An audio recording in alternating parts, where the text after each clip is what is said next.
Hey guys, what's going on? It's Ash here coming at you today in Raid Shadow Legends. So today we're going to talk about the new legendary Christmas fusion. It is Pyxniel. So before we get into her kit and before we get into why I personally plan on fusing her, even though like we're including a lot of the same rare champions, to me that doesn't necessarily make it any easier. To me, this is kind of a challenging fusion. We're going to talk about that and kind of how I would approach it in terms of where to get these champions. But first I want to bring your attention to a couple of these champions, and one of them is Dagger. So Dagger I actually just pulled from a Void Shard, which I post every day on Game On. Follow me there in the pinned comment.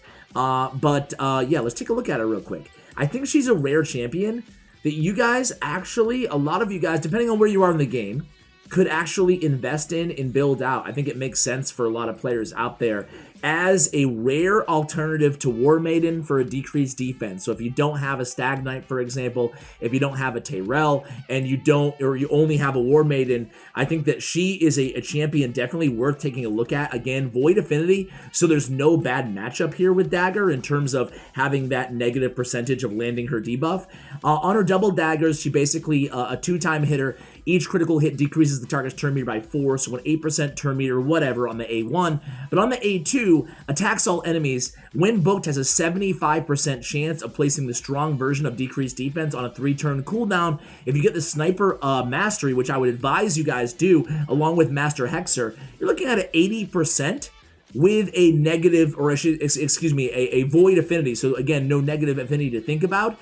That's not bad at all. And on the A3, she has the decreased attack strong version. So you're looking at, well, a strong version if they have a decreased defense debuff, okay? Otherwise, a weak version. But still, I haven't seen the multipliers on Sword Break Knife, the A3 yet. But still, decreased attack and strong version of decreased defense, both of them on one champion's kit, 80% chance with Sniper at landing on an AoE, is definitely a champion that I think, again, would make some sense for you guys. And her base stats aren't bad. Her base stat, you can't see it here, but is almost 1400 on the attack, which leads me to believe as a single target damage dealer, well, an AoE attack as well, I think she might have decent damage as well that she can bring to the table, kind of like a War Maiden. Now, another champion that I want to talk about that's a part of this fusion, a lot of people talk about, a lot of people are talking about this dude, Gerhard the Stone. And while I don't think he's a trash champion, he's actually not my favorite personally. My favorite out of these new champions is actually Alaric the Hooded. And a lot of people I think are sleeping on his potential. Again, this is just my opinion. Feel free to disagree and let me know why in the comments below. But attacks one enemy, has a, 50% chance of decreasing target's turn meter by 7.5. Decreases target turn meter by a further 3% for each buff on the target. That is actually a pretty good turn meter decrease depending on how many buffs they have up on the A1 Red Fury.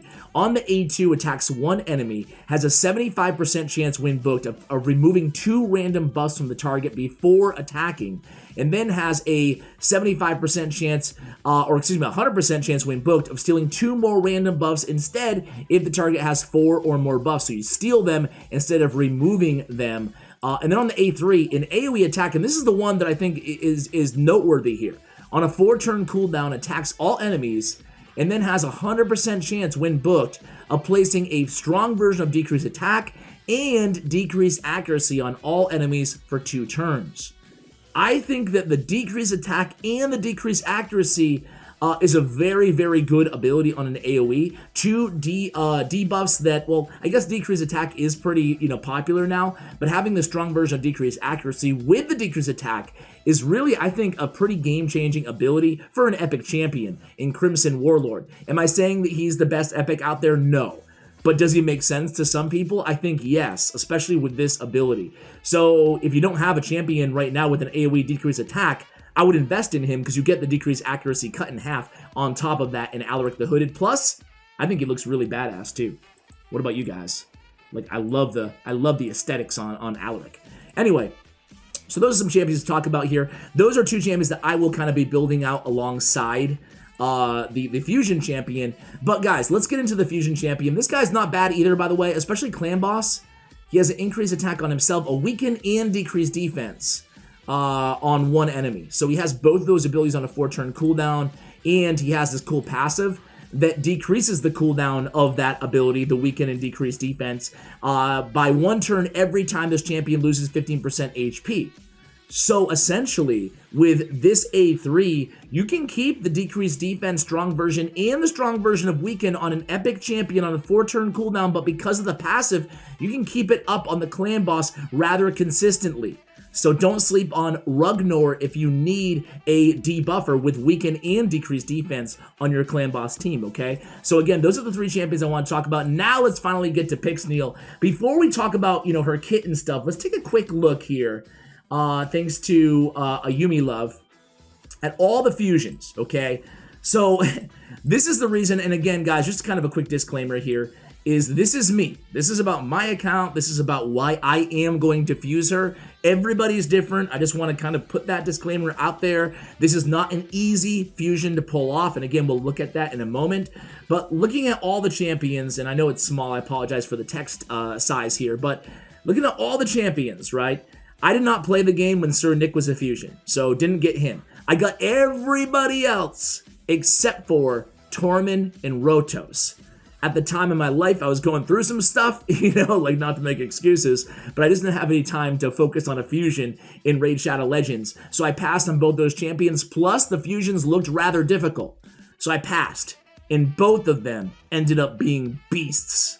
Now, Rotos and actually Tormund and Rotos both got nerfs since then, and also a buff to Tormund, also a nerf to Tormund. Tormund's been balanced a few times, but man, am I having, I don't know. I'm upset with myself for not taking the time to do that. There's not that many occasions in this game where you can get a guaranteed legendary champion, and a lot of these champions went on to be buffed as well. I mean, Killian definitely still needs that buff, but Gerbtuk Mossbeard went from being trash to an incredibly useful platinum tier arena champion in the game with the cleanse as well.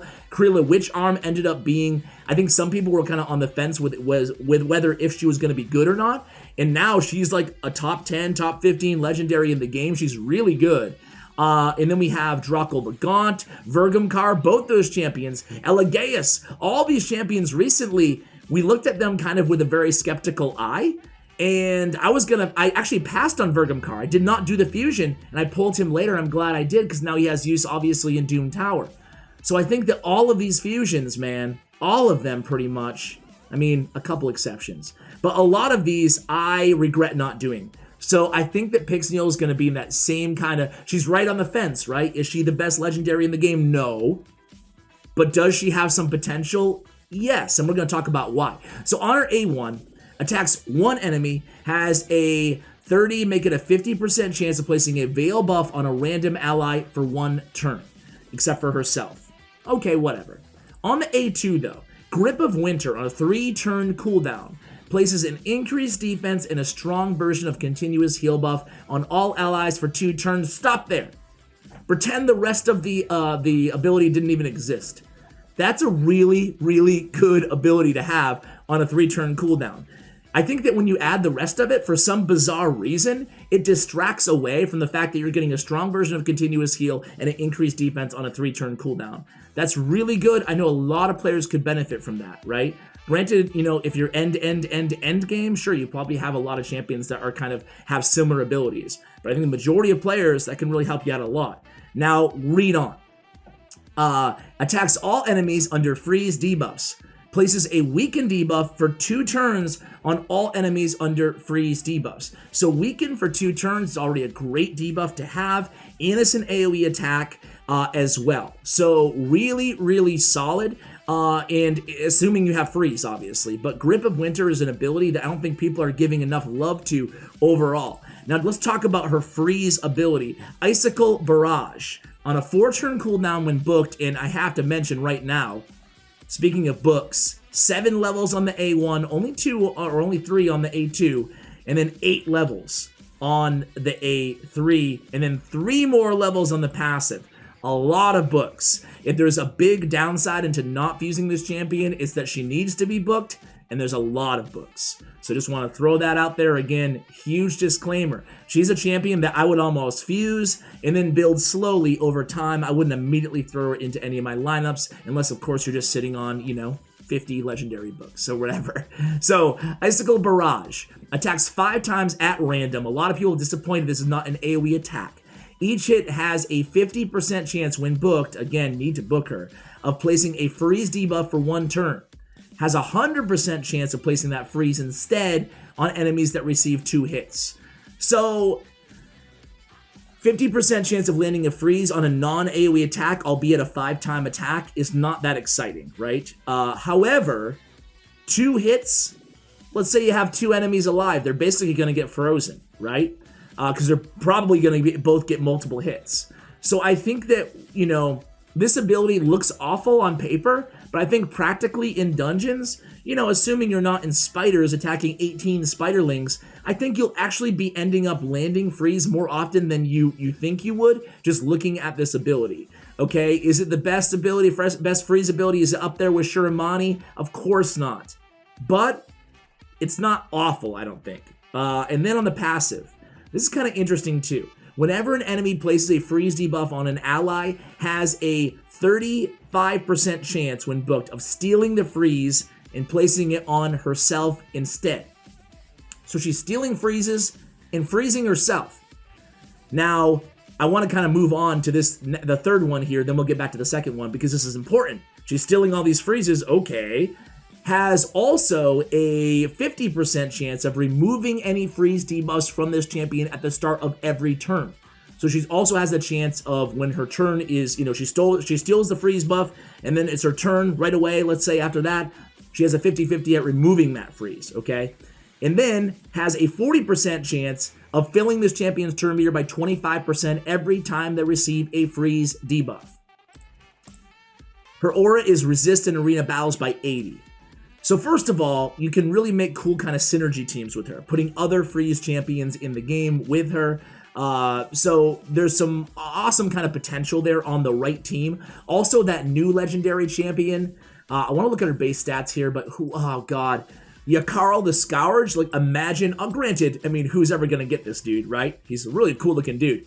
But imagine having him, who has a freeze on the A1, freeze on the A2, extra, you know, abilities in debuffs, damage, or whatever against targets with freeze. Imagine having like a totally freeze, OP freeze team. Pretty cool to dream about, right? And by the way, this guy has some of the highest multipliers in the game, so he hits really, really, really hard. Just kind of a side note there. Anyway, back to reality here, right? Back to reality in terms of, let's go ahead and take a look at her stats, because I have an idea on this champion, on Pyxniel. So her stats are pretty solid around the board, right? Nothing jumps out at you as, oh my god, that's insane. But, you know, almost 20k HP, over 1,000 attack. Her damage is based on attack, and then has a defense, a decent defense, and a good speed at 103. But again, nothing jumps out the page and like, wow, this is amazing. So that is her kind of base stats. But I was thinking, why not put her? Doesn't she seem like the absolute perfect candidate for Frostbite? So Frostbite set, guys, as you can see here, is 15% chance to block freeze debuffs, 10% chance to place freeze debuff on the attacker. So what if we had, like, let's say 3 of these sets on her, right? I mean, we get a 30% chance to place the freeze, and then we have a 45% chance to block freeze debuffs. You put that in with the coin flip of removing freeze. Basically, she's stealing these freezes, and she's removing them as well. So I thought maybe a Frostbite set might make sense with her because, you know, again, placing all these extra freezes, even one Frostbite set. If we're just placing freezes on the attacker, well, that's more freezes, and that's a weaken, you know, think about her A2 again. That's an AoE attack. It's a weaken debuff as well. So I'm thinking that maybe she'd be a good candidate for the Frostbite set. Now let's actually talk about the fusion here. So under news, fusion event. So yeah, man, only the voids are unique. And that's really going to be the sticking point here, right? And I'm just going to move myself over here. That's really going to be the sticking point, right? Only voids. I mean, it's Tiger Soul, Rough Stone, and Pig Sticker on every single epic that you need, right? And you can see they're all available from their own individual events. So you have 3 shots at getting all of these rare champions. You only have 1 shot in a Dungeon Divers for Gear Grinder, a Dragon Tournament for Panthera, a Summon Rush for Dagger, and champion training event for Kuzard Deepheart. So that's the challenge, really. I mean, it's all a challenge, right? Because unless you're pulling shards, you're going to have to do all of these events to get these champions. And that's a lot of work. I told you guys initially, it's not an easy fusion. I would actually say, despite them being like all the same champion, yay, there's nothing really good about that. There's nothing inherently good about them all being the same because you need 4 of them. Or 4 of them. So I think it's going to be a difficult one. I mean, some of these tournaments are going to be easy, and some of these events and tournaments are going to be a little bit more difficult. For example, we have an artifact enhancement right now for Tiger Soul. And if you want to get 4 Tiger Souls, excuse me, I keep saying 3, you're going to have to do everything. That's a lot of resources. So that's why I started this, video by saying, I'm going to go ahead and do it. And I'm probably going to have to pull a shards to make up for if I miss a couple of these tournaments. But basically, as pathetic as this is to have a video game dominate my life, like this is my living at the end of the day, right? I'm just going to make kind of a reminder for myself every day what I need to be focused on. That way I try not to miss one of these, right? I have a lot of energy saved up in my inbox. I bought some of those Black Friday deals, so I have enough energy to get it done. It's just a matter of keeping my eye on these events. The good news is these events do last a little while. So it's not like you sleep a day or two and you don't play for a day, you're going to miss them. As long as you kind of have them on your radar, you should be good. But again, it's not going to be easy. But with all that said, kind of ending this video where we started this video for me, guys, is, dude, I regret not going after those champions. Is Pyxniel as good as Tormin or Rotos? No. But I don't think she's as trash as like Killian, And I think that she could be useful in some areas, obviously in Doom Tower, maybe against some of the tougher waves, maybe again that synergy with the Frostbite set. So I think there's some potential there, and who knows, Plarium has shown the propensity to buff fusion champions as well, maybe more so than non-fusion champions, so there's always that as well. So that's why I'm going to fuse her. Let me go ahead and I have one swift parry that I can do on this video. I don't care where it is, so let's go ahead and do it. Let's see if we get anything good. I mean, we're going to keep it, but it's not great. So guys, that's why I'm going to fuse Pyxniel. What about you guys? Are any of you going to fuse her? Again, it's challenging, especially after looking at it again. It's challenging, but I'm up for the battle. I will review her when I actually do fuse her, so you guys can see, is she worth it? What are the multipliers like? How consistent is her freeze? What does she look like in a Frostbite set? All of those questions and more answered in the champion guide, maybe coming in a couple weeks here, a few weeks. All right, guys, thank you so much for watching, and as always, take care, guys.